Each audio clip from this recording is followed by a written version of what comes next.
Hola, te invitamos a compartir el estudio de la Palabra de Dios dada hoy por la hermana Mónica Díaz.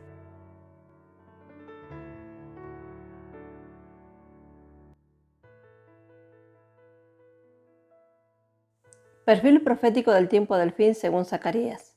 Continuaremos este presente estudio del perfil profético del tiempo del fin según Zacarías y vamos a continuar meditando en estas consideraciones de la segunda división de Zacarías denominada las profecías del día, que va del capítulo 7 al 14. Pero volvamos a nuestro capítulo y siguiendo el pensamiento acerca del rechazo del Mesías por el pueblo amado del Señor, leemos en Zacarías capítulo 11 verso 14. Quebré luego el otro cayado, ataduras, para romper la hermandad entre Judá e Israel. Y leemos en la sentencia y juicio de los líderes en Israel.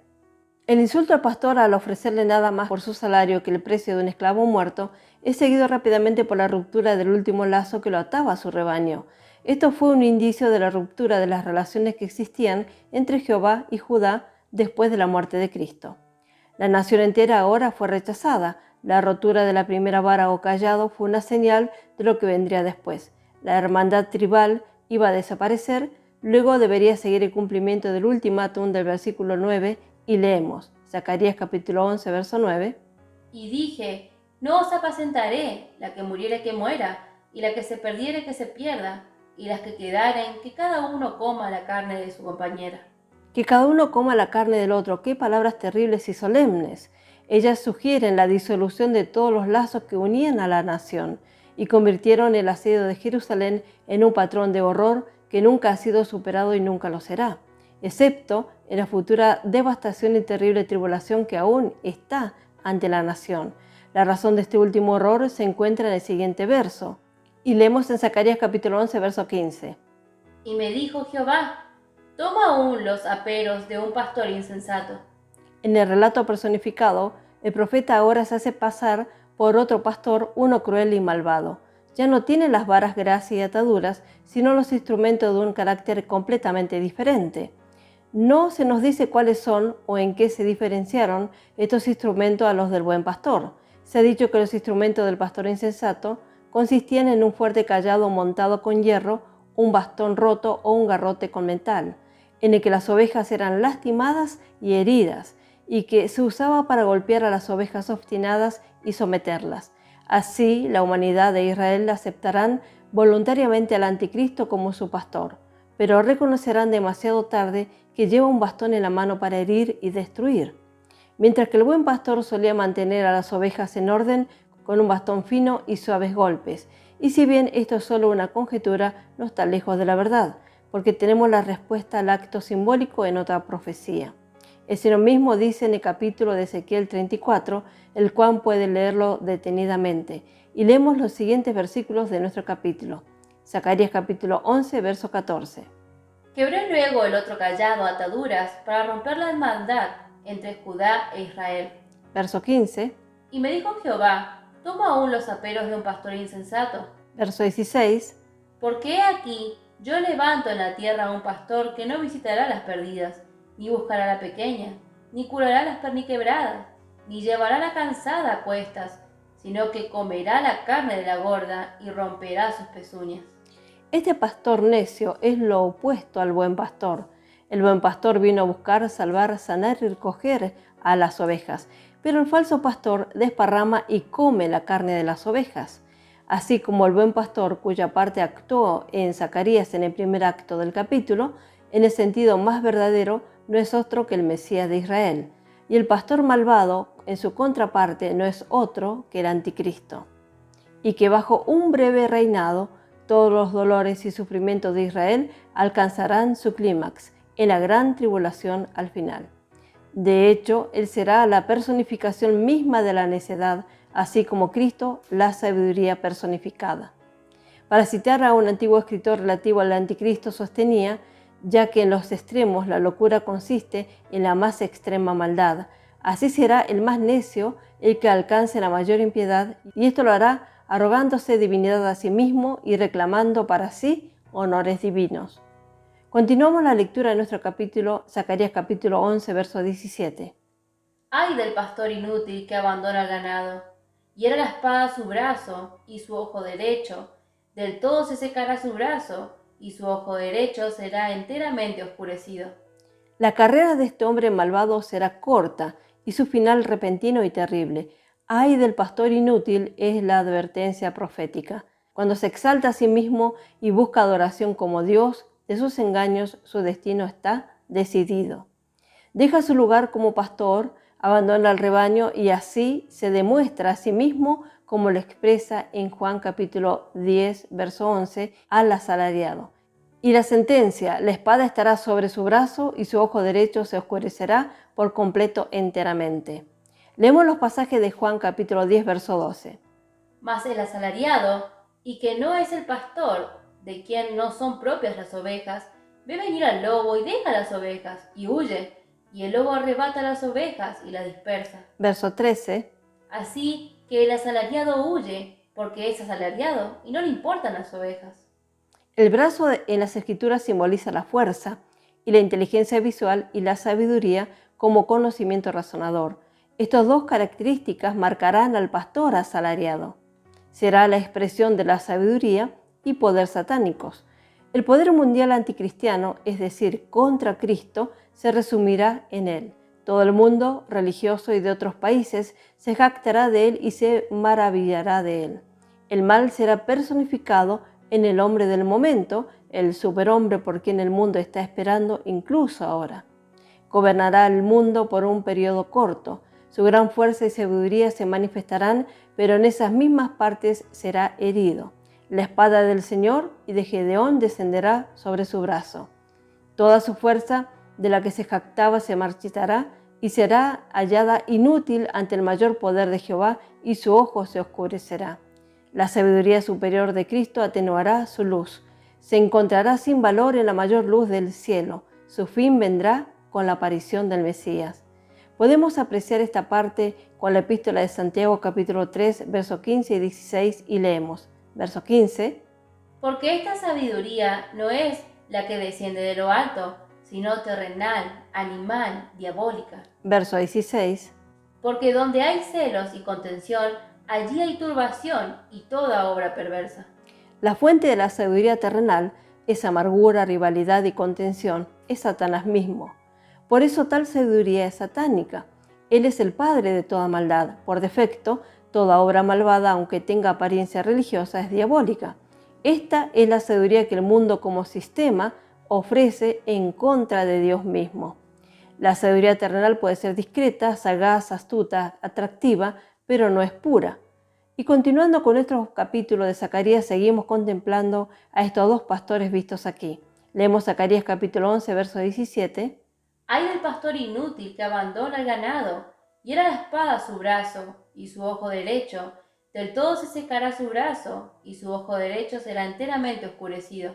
Estos dos pastores, uno falso, el otro verdadero, no pueden estar en evidencia al mismo tiempo.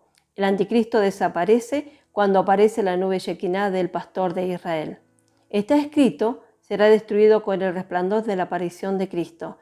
Y leemos 2 Tesalonicenses capítulo 2, verso 8. Y entonces se manifestará aquel inicuo, a quien el Señor matará con el espíritu de su boca y destruirá con el resplandor de su venida. En ese día, ese glorioso día, la noche de Israel pasará. Cristo vendrá, defenderá su causa y sus enemigos acabarán. Amén a su palabra. Y siguiendo con la segunda división de la profecía de Zacarías, denominada las profecías del día, que va del capítulo 7 al 14, consideraremos el capítulo 12, en donde contemplamos la noche del diseño del fin y el conflicto final de Israel. Leemos Zacarías capítulo 12, verso 1. Profecía de la palabra de Jehová acerca de Israel. Jehová, que extiende los cielos y funda la tierra, y forma el espíritu del hombre dentro de él, ha dicho. Verso 2. He aquí, yo pongo a Jerusalén por copa, que hará temblar a todos los pueblos de alrededor contra Judá, en el sitio contra Jerusalén. Ahora comenzamos nuestro estudio de la última sección de la segunda división de Zacarías capítulo 12 al 14. También marca el comienzo de la segunda carga de la palabra de Jehová. La primera carga que acabamos de terminar iba del capítulo 9 al capítulo 11. Podemos divisar: el derrocamiento y la degradación de las potencias mundiales o el reino del hombre, y la introducción y el establecimiento del poder del Mesías o el reino de Dios, las cuales pueden declararse como el epítome de los últimos 6 capítulos del libro. Y las 2 cargas que componen esta segunda mitad del libro tratan de la guerra entre las potencias gentiles e Israel, aunque de diferentes maneras. En el primero, en los capítulos 9 al 11, el juicio a través del cual el poder mundial gentil sobre Israel es finalmente derrocado, e Israel es sobrenaturalmente dotado de fuerza, forman el pensamiento básico. En el segundo, capítulo 12 al 14, divisamos el juicio a través del cual Israel es tamizado y limpiado de la gran batalla final de las naciones y transformado en la nación santa de Jehová. Es el tema y sustancia del todo. Esta última sección, que es nuestro tema ahora, nos lleva al final de los 7 años de Daniel 9:27. Es de carácter apocalíptico y tiene que ver con los mismos eventos y el mismo tiempo que visualizó Juan en Apocalipsis: el regreso del Señor Jesucristo y el establecimiento de su reino con Israel como la nación reinante en la tierra. Se abrazan en esta sección de esta profecía. En ese día, que se menciona no menos de 14 veces en estos 3 capítulos, es de hecho el día del Mesías, no en su humillación, sino en su glorificación. Se refiere al día del Señor, que en su duración completa comprende 3 secciones. La primera sección se extiende desde el establecimiento del trono de Cristo en el aire hacia el comienzo de la semana o 7 años de Daniel 9:27, a veces llamada la última semana de Daniel. Al día del Señor, que cubre solo una breve parte de los 7 años. 4 veces Joel llama a esta segunda división el día del Señor. Una vez lo llama el día grande y terrible del Señor. Y podemos leer en Joel capítulo 1, verso 15, después capítulo 2, verso 1, verso 11, 31 y capítulo 3, verso 14. Leemos Joel capítulo 1, verso 15. Ay del día, porque cercano está el día de Jehová, y vendrá como destrucción por el Todopoderoso. Ahora Joel capítulo 2, verso 1. Tocad trompeta en Sión, y dad alarma en mi santo monte. Tiemblen todos los moradores de la tierra, porque viene el día de Jehová, porque está cercano. Verso 11. Y Jehová dará su orden delante de su ejército, porque muy grande es su campamento. Fuerte es el que ejecuta su orden, porque grande es el día de Jehová y muy terrible. ¿Quién podrá soportarlo? Joel capítulo 2, verso 31. El sol se convertirá en tinieblas y la luna en sangre, antes que venga el día grande y espantoso de Jehová. Joel capítulo 3, verso 14.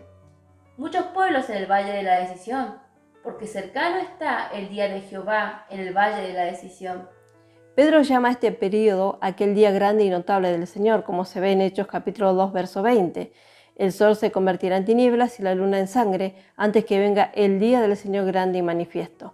Pablo lo llama el día del Señor en 2 Tesalonicenses capítulo 2, verso 2, y leemos: Que no os dejéis mover fácilmente de vuestro modo de pensar, ni os conturbéis, ni por espíritu, ni por palabra, ni por carta, como si fuera nuestra, en el sentido de que el día del Señor está cerca. Es un día de destrucción por parte del Todopoderoso, un día de tinieblas y tristeza, un día de nubes y densa oscuridad. Y leemos en Joel capítulo 2, verso 2. Día de tinieblas y de oscuridad, día de nube y de sombra. Como sobre los montes se extiende el alba, así vendrá un pueblo grande y fuerte. Semejante a él no lo hubo jamás, ni después de él lo habrá en años de muchas generaciones. Culmina en la batalla de Armagedón, que finaliza la segunda sección del Día del Señor. La tercera sección abarca el resto del reinado milenial de Cristo, pero es de los hechos de la segunda sección, la última parte de los 7 años de maravillas designadas que aún no se han cumplido, que estos últimos capítulos de Zacarías profetizan. El tema principal de los primeros versículos del capítulo 12 es la maravillosa liberación sobrenatural de Israel, de la destrucción de los ejércitos de las potencias mundiales anticristianas confederadas en el sitio final de Jerusalén. En el solemne tiempo de la angustia de Jacob, que se ve en Jeremías capítulo 30, verso 7, la terrible tribulación que aún ha de sobrevenir a Israel, de la que cuentan todos los profetas, y para enfatizar el cumplimiento positivo de estas profecías que Zacarías está a punto de anunciar, el Espíritu indica la omnipotencia del que habla. Estamos informados desde el principio de su poder creativo. Aquel que está declarando estos acontecimientos venideros es aquel que ha extendido los cielos como una cortina y ha puesto los cimientos de la tierra para una habitación estable para el hombre a quien él formó para que habitara en ella. Así quedaría una base para nuestra fe, una seguridad de que sin ninguna sombra de duda, Israel, así como todos los hombres, podrían esperar el cumplimiento de estas profecías. Él cumplirá lo que ha dicho, sea bueno o malo. Entonces el profeta procede. Y aquí, en el verso 2, es su primera palabra y es sumamente enfático. Leemos el verso 2. He aquí, yo pongo a Jerusalén por copa, que hará temblar a todos los pueblos de alrededor contra Judá, en el sitio contra Jerusalén. Haré de Jerusalén una copa de temblor, una copa o cuenco de vértigo, sería una mejor traducción de la frase que es inusual para todo el pueblo de alrededor. Esta condición de aturdimiento o vértigo se usa con frecuencia en las Escrituras como símbolo del juicio de Dios, que lleva a la humanidad a una condición de impotencia y miseria, como la de un hombre estupefacto y ebrio que no puede soportar ni mucho menos caminar. Es una declaración de lo más impresionante. Nos revela mucho a lo que tenemos oídos para oír. Otros profetas han declarado lo mismo, como Isaías, hablando de tiempo, de eventos idénticos, nos dice en Isaías capítulo 28, 7. Pero también estos erraron con el vino y con sidra, se entontecieron. El sacerdote y el profeta erraron con sidra, fueron trastornados por el vino, se aturdieron con la sidra, erraron en la visión, tropezaron en el juicio.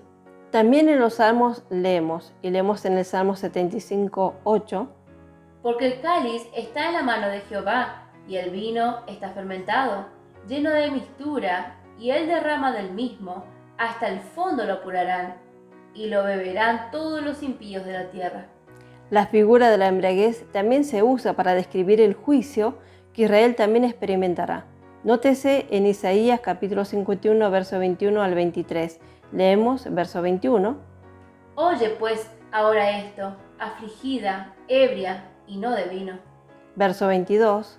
Así dijo Jehová tu Señor y tu Dios, el cual aboga por tu pueblo. He aquí, he quitado de tu mano el cáliz de aturdimiento, los sedimentos del cáliz de mi ira, nunca más lo beberás. Verso 23. Y lo pondré en mano de tus angustiadores, que dijeron a tu alma, inclínate y pasaremos por encima de ti. Y tú pusiste tu cuerpo como tierra y como camino para que pasaran.